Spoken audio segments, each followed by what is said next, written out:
함께 나눌 하나님 말씀은 구약성경 신명기 6장 6절부터 9절까지 말씀입니다. 신명기 6장 6절부터 9절까지 말씀 봉독합니다. 오늘 내가 네게 명하는 이 말씀을 너는 마음에 새기고 내 자녀에게 부지런히 가르치며 집에 앉았을 때에든지 길을 갈 때에든지 누워 있을 때에든지 일어날 때에든지 이 말씀을 강론할 것이며 너는 또 그것을 내 손목에 메어 기호를 삼으며 내 미간에 붙여 표로 삼고 또 내 집 문설주와 바깥문에 기록할지니라. 아멘. 오늘부터 9월 한 달은 말씀을 새기는 사람들, 하나님의 말씀을 중심으로 우리 함께 은혜를 나누고자 합니다. 신명기 6장의 배경은 모세가 이제 광야 40년을 거의 마쳐가며 이제 가나안 땅 얼마 안 남긴 상황에서 백성들에게 호소처럼 한 가르침입니다.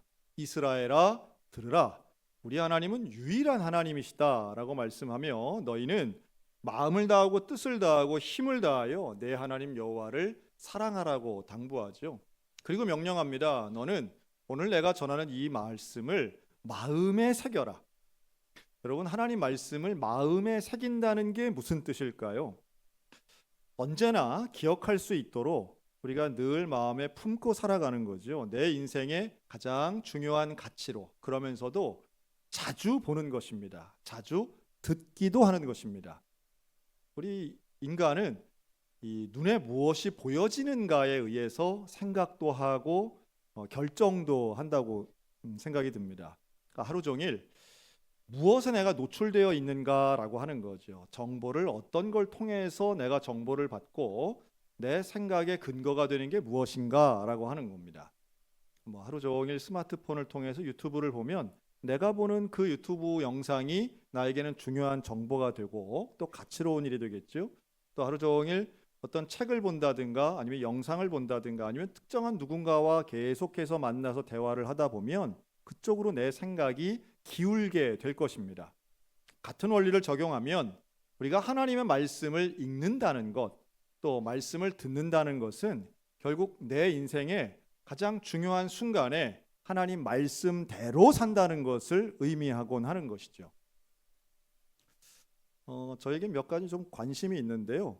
평소에 상식과 좀 다른 이야기를 들으면 제 귀가 좀 솔깃할 때가 있습니다. 재미있는 이야기 하나 들었는데, 여러분 우리말에 그런 말 있죠. 벼룩의 간을 빼먹는다. 그런데 실제로 벼룩은 간이 없습니다. 너무 당연하죠. 곤충은 간이 없어요.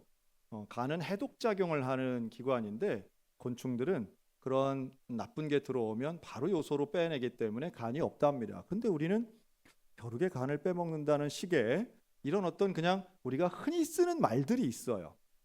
그 중에 또 하나, 사실의 근거가 좀 약한데도 우리가 쓰는 말 중에 하나 뭐 있냐면 치매 예방에 고스톱이 좋다 하는 말이 있습니다. 저는 사실 치매에 관심이 좀 많은 편이에요. 왜냐하면 우리 교인들 중에 워낙 많은 분들이 치매 질병을 앓으시기 때문인데요. 병에 대한 전문가는 아니지만 우리 교인들과 관계가 있는 부분이기 때문에 관심은 좀 있습니다.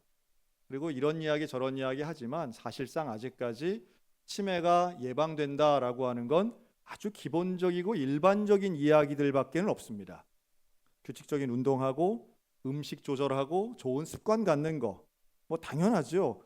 질병은 건강과 관련이 있기 때문에 어떤 특별한 묘약이 있는 게 아닌 거죠. 다만 왜 고스톱 이야기가 나왔을까 생각해 보면 이게 뇌를 잘 쓰면 그래도 예방이 되지 않을까라는 기대에서 나온 말이라고 생각이 듭니다. 그런데 이걸 또 연구하신 분들이 있더라고요. 실제로는 뇌과학적인 면에서는 치매 예방이 되는 뇌를 활성화시키는 건 분명히 도움이 되기는 된다고 하더라고요. 다만 고스톱이 과연 뇌를 활성화시키는 데 도움이 되느냐 하면 두 가지 면에서 보는데, 하나는 전혀 고스톱을 모르는 분이 이거를 배우게 되면 도움이 좀 된답니다. 그런데 우리들 같이 타짜 같은 사람들은 전혀 도움이 안 되는 거예요. 왜 도움이 안 되냐 하면 어느 단계가 되면 그냥 기계적으로 그림을 맞춰가는 것이지 머리로 생각하는 게 아니라는 거예요. 자, 그렇다면 뇌를 활성화시키고 치매를 예방하는 가장 좋은 방법, 한마디로 얘기하면 공부하는 것입니다. 조금 답답해 오죠? 그런데 그 공부가 어떤 공부를 할 때 제일 뇌가 활성화되는가 하면 놀랍게도 외국어 공부할 때 제일 뇌가 활성화된답니다. 옆 사람 보고 영어 공부합시다. 영어 공부. 고스톱 내려놓고 영어 공부가 낫습니다. 우리가 낯선 것, 모르는 것, 도전해보는 것, 한 번도 생각해보지 않은 것을 할 때에 뇌가 활성화된다는 거예요. 그런데 우리가 그런 생각 잘 안 하죠. 항상 똑같은 사람 만나는 걸 편하게 생각하고요. 똑같은 이야기하는 거를 우리는 마음에 편하게 생각합니다. 낯선 것, 모르는 것은 뭔가 거부감이 있고 두렵죠. 특히나 외국어 공부 한 번도 생각해 보지 않으셨을 거라고 생각합니다. 외국 여행은 가지만 외국어 공부하는 건 차원이 다른 이야기입니다.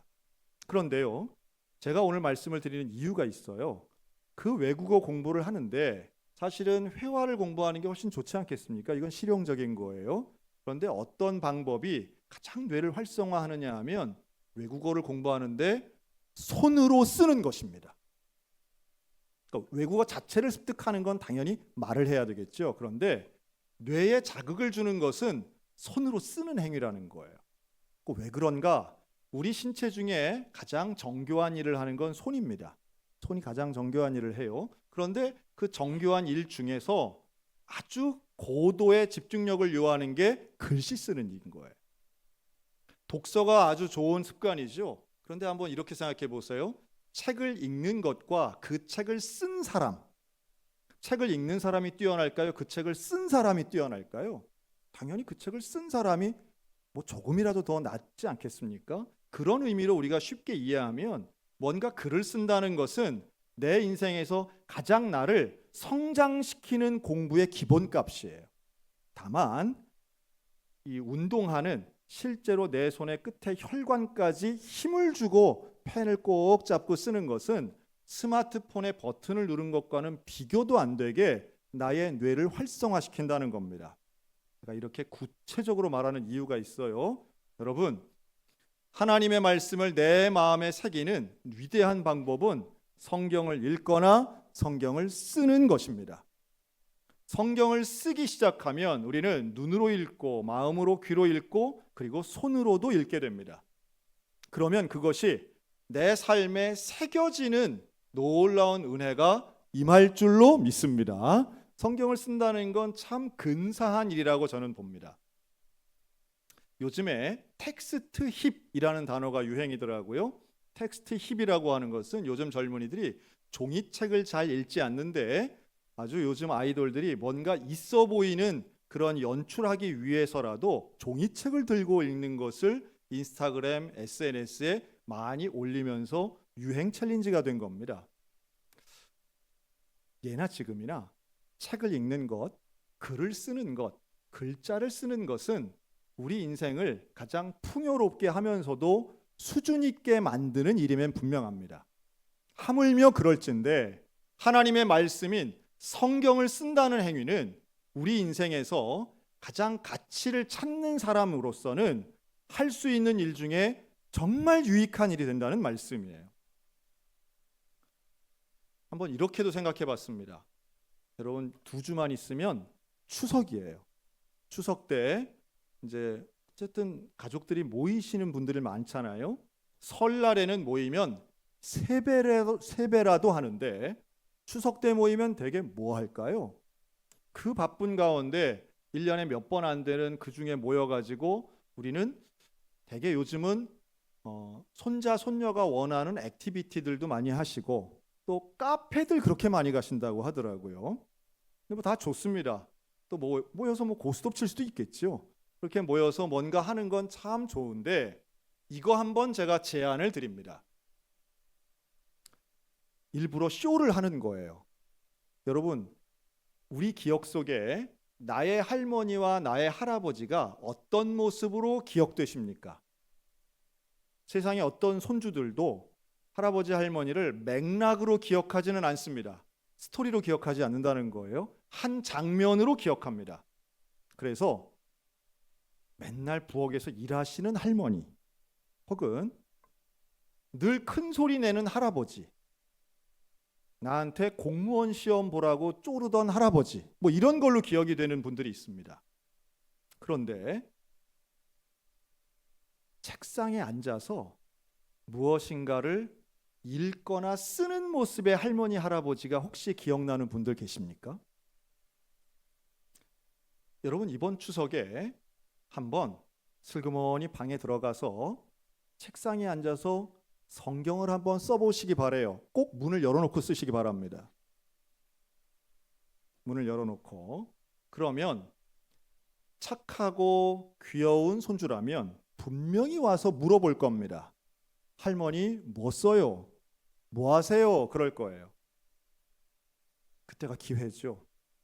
성경을 쓴단다. 그러면 정말 수준 있는 아이들은 여기서 한 번 더 물어볼 겁니다. 그거 왜 쓰세요? 재미있나요? 라고 물어볼 거예요. 그런 아이들을 좀 만나셨으면 좋겠습니다. 여러분. 대개는 관심 없는 아이들도 많죠. 여러분, 그때 이렇게 한번 답변하시면 어떨까요? 나는 성경 말씀이 너무 좋아. 그런데 나는 이 하나님 말씀을 쓰면서 너를 위해 쓰고 있단다. 한 글자 한 글자 쓰면서 너를 위해 기도하고 하나님이 너를 보호하시고 도와달라고 기도하며 쓰고 있어. 너는 잘 될 거야. 너는 형통할 거야. 내가 너를 이렇게 성경을 쓰면서 축복하고 있단다. 여러분, 생각만 해도 좀 흐뭇하지 않습니까? 그런 할아버지를 만났다면 아마도 그 장면을 손주들은 오랫동안 기억할 것입니다. 그리고 뭔가 텔레비전 앞에 멍하니 앉아있는 노인의 모습이 아니라 뭔가를 하고 있고 성장하고 있고 뭔가 근사해 보이는데 나를 위해서 노력하고 애쓰시고 있는 모습을 보며 손주들은 그 순간 또 다른 생각을 잠깐 할 거예요. 여러분, 내가 쓴 성경의 필사본을 스마트폰으로 사진 찍어서 중요한 순간에 손주들에게 보내보시기를 권면합니다. 남이 만든 걸 퍼와서 보내는 것도 의미는 있겠지만 내가 쓴 걸 보내는 거예요. 하나님의 말씀을 삐뚤빼뚤 하더라도 글씨가 정갈하지는 못하다 할지라도 그것을 찍어 보내며 축복의 말을 하면 분명히 우리 사랑하는 내 생명보다 소중한 우리 가족 중에 누군가는 그 말씀으로 큰 위로를 받을 것입니다. 그리고 혹여나 우리가 이 땅에서 생명이 다한 이후에라도 그 사진을 보며 할머니, 할아버지를 기억하겠죠. 그리고 그것은 또 하나의 신앙의 유산의 한 조각이 될 것입니다. 저는 그런 마음으로 지금 벌써 4년째 우리 교회의 필사 성경을 모으고 있습니다. 쓰고 있어요. 우리 교회의 달력에는 매달마다 2명 이상의 성도의 글씨가 들어가 있습니다. 여러분, 이번 9월 달에도 혹은 10월 달에도 이번 달 달력에 엄마가 쓴 글이 실렸어, 엄마가 쓴 글씨가 있어 라고 한다면 여러분, 그거 자체가 얼마나 가족 안의 화제가 되겠어요. 우리가 생각하면 생각할수록 마음에 말씀을 새기고 그 말씀을 어떻게든 가르치려고 한다면 생명의 주관자이신 하나님의 말씀이 나는 물론이고 우리의 사랑하는 가족들에게 정말로 위대한 신앙의 유산이 되어서 인생의 가장 중요한 순간에 기억나게 될 줄로 믿습니다. 여러분, 왜 이렇게 모세가 강력하게 얘기할까요? 이스라엘아 들어라, 쉐마예요. 들으라. 저는 이렇게 들려요. 제발 좀 들어라. 제발 좀 들어라. 왜 모세는 강조하고 가르칠까요? 이들이 계속 잊어먹기 때문입니다. 말씀을 까먹어요. 가르침을 잊어버려요. 분명히 한순간에는 회개하고 하나님 말씀대로 살겠다고 하고는 1년, 2년 지나서는 금방 잊어먹어요. 여러분, 사람이 참 쉽게 있습니다. 며칠 전에 우리 양구에 있는 사랑의 교회에서 교역자회 모임을 했어요. 그래서 제가 가서 아주 그 교회 가가지고 목사님들이랑 그런저런 얘기를 했습니다. 우리 양구교회에서 참 오랜만에 교역자회를 하네요. 누군가 그래서 제가 그랬습니다. 아, 그렇죠. 2022년 11월 23일 날 하고 2년 만에 여기서 합니다. 제가 그랬어요. 그랬더니 그 목사님이 기절하려고 하시더라고요. 절 보고 그걸 어떻게 기억하냐는 거예요. 그랬더니 옆에 분이 에이, 기억은 뭘 기억해? 농담처럼 하는 말이지. 그런데 정말로 찾아보니까 그게 맞거든요. 그래서 절 보고 야, 이건 뭐 천사처럼 저를 대하시더라고요. 야, 김선일 목사님 어떻게 그걸 기억하냐는 거예요. 여러분, 제가 그걸 어떻게 기억하겠습니까? 여러분, 혹시 1년 전 오늘 우리가 어디에서 뭐 했는지 기억하시는 분 계세요? 아무도 없을 거예요. 별로 없을 거예요. 아주 특별한 사고가 있지 않았다면. 저는 그 교회 교역자회를 가기 전에 제가 매일마다 기록하고 있는 다이어리를 봤기 때문에 그 날짜를 알았던 것뿐입니다. 여러분, 아무리 선명한 기억도 흐릿한 기록을 이기지 못합니다. 아무리 똑똑한 사람의 기억력이 탁월하다 할지라도 잠깐 끄적끄적 쓴 기록을 이길 수가 없어요.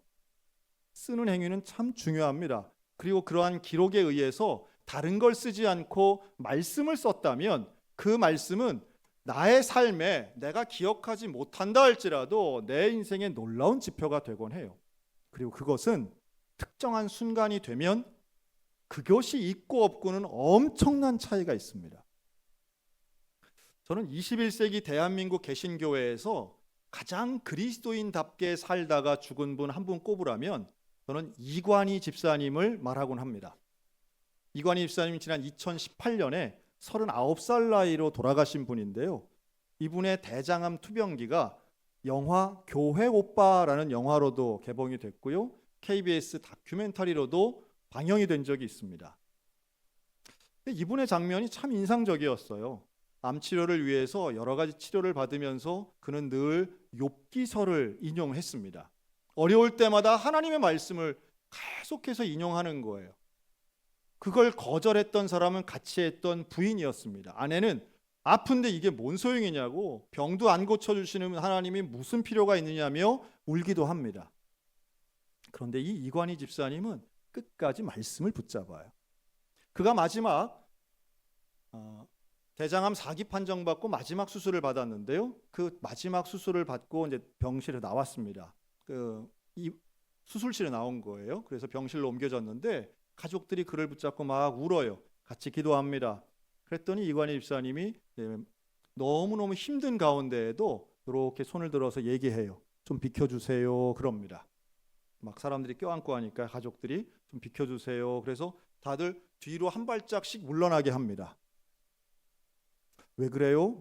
왜 물러나게 해요? 라고 그랬더니 이 이관희 집사님이 손가락을 이렇게 가르치는 거예요. 천정을 가르칩니다. 그랬더니 그 천정에 A4 용지에 써서 붙인 성경 말씀이 있는데 그게 시편 3편이었어요. 내가 주님을 바라보며 소리 높여 주를 찾을 때에 주께서는 그 거룩한 산에서 응답하여 주십니다.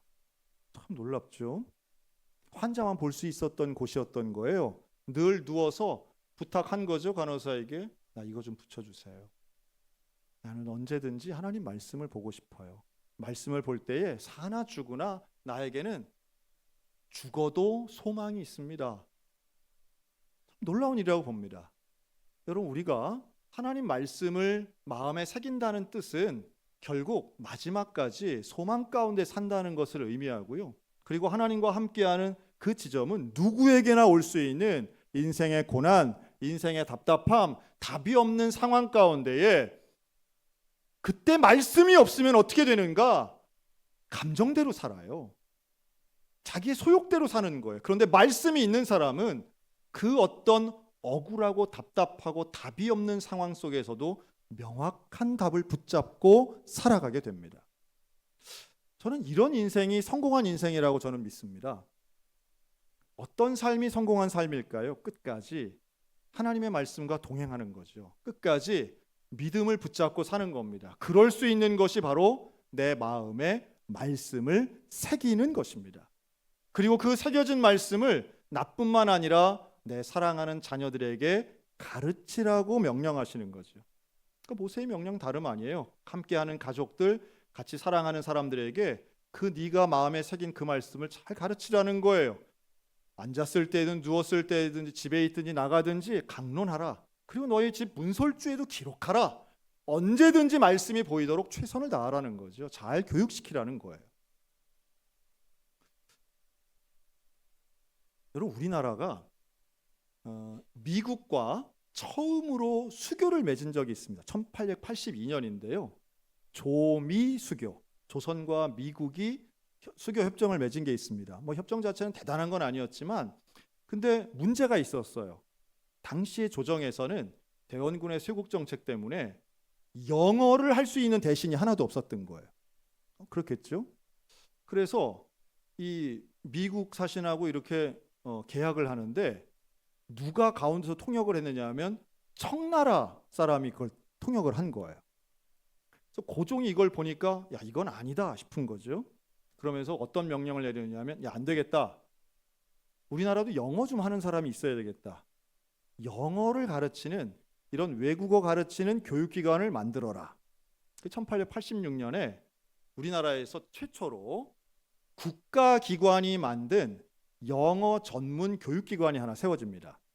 일종의 학교죠. 그 학교의 이름은 육영공원이었습니다. 육영, 이 아이들을 잘 키운다는 뜻이에요. 이 육영공원은 30명씩 2개 반, 60명으로 시작이 됐고요. 전액 장학금이고 무료였습니다. 무엇보다 중요한 건 고종 황제가 만든 교육기관이었어요. 자, 여기에 오려면 당연히 한양에 살아야 되겠죠. 그리고 똑똑한 젊은이들로 이제 학생을 모집해라 했더니요. 말 그대로 한양에 사는 양반집 자제들이 채워지게 됩니다. 임금님이 만든 거니까 여기에 들어가서 배우면 영어도 배우지만 결국은 출세할 길이 너무도 명확했던 거예요. 그러다 보니 그러니까 우리로 친다면 이게 귀족 학교 같은 거고요. 또 일종의 특수한 목적을 가진 특목고 같은 거였습니다. 그 딱 만들어서 개교를 했더니 이제 도련님들이 학교에 등교를 합니다. 그런데 올 때 뭘 타고 오느냐면 가마를 타고 오시는 거예요. 도련님들이. 그러니까 가마꾼이 기본적으로 4명 이상 있죠. 그리고 책과 교재를 든 종이 따라붙고 평소에 피시던 담뱃대 드는 종이 따라붙습니다. 이 그림이 있어요. 그 장면을 그린 게. 신기하죠?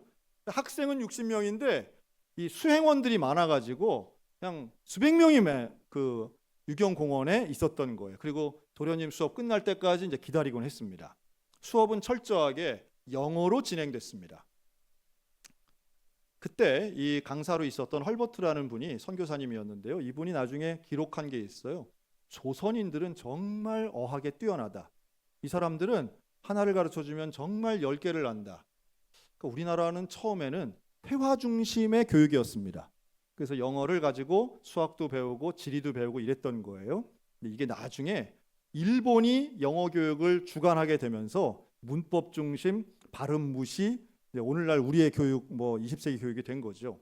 어쨌든 그래서 이 유경공원은 졸업생들을 배출하게 되는데요. 이들은 하나같이 해외 대신 공사로 임명이 되고 정말로 큰 출세를 하게 됩니다. 그 중에 우리가 아는 사람이 있는데요. 제 1회 졸업생 중에 제일 유명한 사람의 이름은 바로 이완용입니다. 25살에 과거에 급제하고 러시아 공사관을 거쳐서 미국까지 직접 갔던 이 이완용은요. 러시아어, 중국어, 일본어, 영어에 능통했고 당시로서는 정말 인재 중의 인재였습니다. 그러나 그는 우리가 잘 아는 것처럼 을사늑약, 정미칠조약, 경술국치의 주역이었고 우리 국민 모두가 이야기하는 매국노가 됩니다. 그러나 그는 당시에 가장 큰 부를 축적했던 대신이었고 가장 젊은 나이에 높은 자리에 올라갔던 출세한 성공한 인재 중의 인재였습니다. 비슷한 시기에 또 하나의 학교들이 생겨납니다. 나라가 세운 학교는 아니지만 민간인들이 선교사들이 세운 학교들이 있었습니다. 배제학당, 이화학당. 그런데 그 중에서도 김약연이란 목사님이 자기의 사재를 다 털어서 북간도에 세운 학교가 있는데 그게 명동학교였습니다. 이 명동학교도 절반 이상의 수업을 영어로 진행했습니다. 그리고 세계 지리 가르치고 수학, 과학 가르칩니다. 공부하는 내용 비슷했어요. 유경공원이나 명동학교나 엘리트를 키우고 인재를 키운다는 목적은 같았습니다. 그런데 차이가 있었어요. 유경공원은 자기만 출세하는 이완용 같은 사람이 나왔고요. 명동학교는 자기의 재산을 넣고 오히려 인재로 실력을 키우지만 딱 두 가지를 강조했죠. 하나님 사랑, 이웃 사랑, 민족 사랑이었습니다. 하나님 사랑하고 민족 사랑하는 거예요. 명동학교는 기왓장 하나에도 십자가와 태극기를 그려놨던 학교입니다.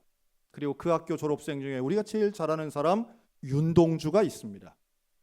아리랑을 만든 나온규 감독도 있습니다. 이들은 개인의 출세가 아니라 많은 지식과 지혜와 능력을 갖추고 나라와 민족을 위해 자신을 헌신했던 사람들입니다. 차이가 있죠. 좋은 교육 중요합니다. 인재 키우는 것 중요합니다. 저는 우리 교회가 정말 인재들이 나왔으면 좋겠어요. 우리의 자녀들이 정말 공부도 잘했으면 좋겠어요. 그런데 자기만 똑똑한 헛똑똑이가 아니라 자기만 출세하는 이기적인 똑똑이가 아니라 하나님 나라의 영광을 위한 인재가 되기 위해선 다른 조건이 아닌 말씀을 새기는 일이 반드시 필요하다는 겁니다. 여러분, 명동학교는 매일마다 성경 읽는 학교였습니다. 명동학교는 매일마다 기도하는 학교였습니다. 채 20년 버티지 못했어요. 명동학교는 금방 문 닫았습니다. 그러나 그 학교가 가졌던 역사적인 의미는 지금까지도 회자되고 있습니다.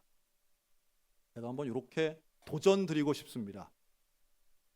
여러분, 이번 9월달 성경을 필사하고 성경을 열심히 읽으시는데 옆 사람 보고 영어 성경 읽어봅시다. 네, 웃네요. 그냥 웃네 그냥. 네, 외국어 공부 다른 게 아니죠. 영어 성경 읽는 거예요. 영어 성경 한번 써보시기 바랍니다. 저도 영어 잘 못하기 때문에 영어 좀 읽고 하는 거 듣기도 하고요. 그런 앱은 참 많아요. 그런 것이 결국 말씀을 새기는 노력의 일환이라고 생각합니다. 그리고 그렇게 노력하고 애쓸 때에 여러분 그 모습이 나에게는 온전하고 거룩한 신앙의 생활이지만 우리의 가족들과 후손들에게는 신앙의 유선을 물려주려고 하는 부모의 가장 효과적인 모습 중에 하나라고 저는 확신합니다.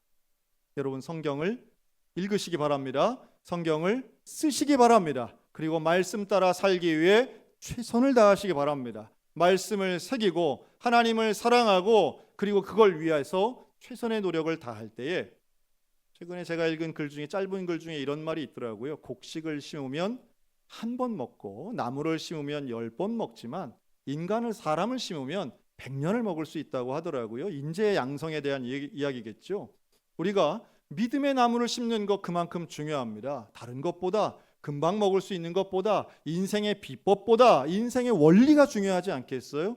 그 인생의 원리는 말씀에 있습니다. 나를 창조하시고 나를 사랑하신 그 예수 그리스도 십자가의 원리를 우리가 사랑의 마음을 가지고 기도하며 증거하고 따라가면 우리 모든 믿음의 가정들 말씀으로 새겨지는 가정이 될 줄로 믿습니다. 말씀 가운데, 진리 가운데 서서 세상 미혹에 지지 않고 말씀 가운데 온전히 걸어가는 저 여러분들 모두가 다 되시기를 주님의 이름으로 축원합니다. 아멘. 기도하겠습니다.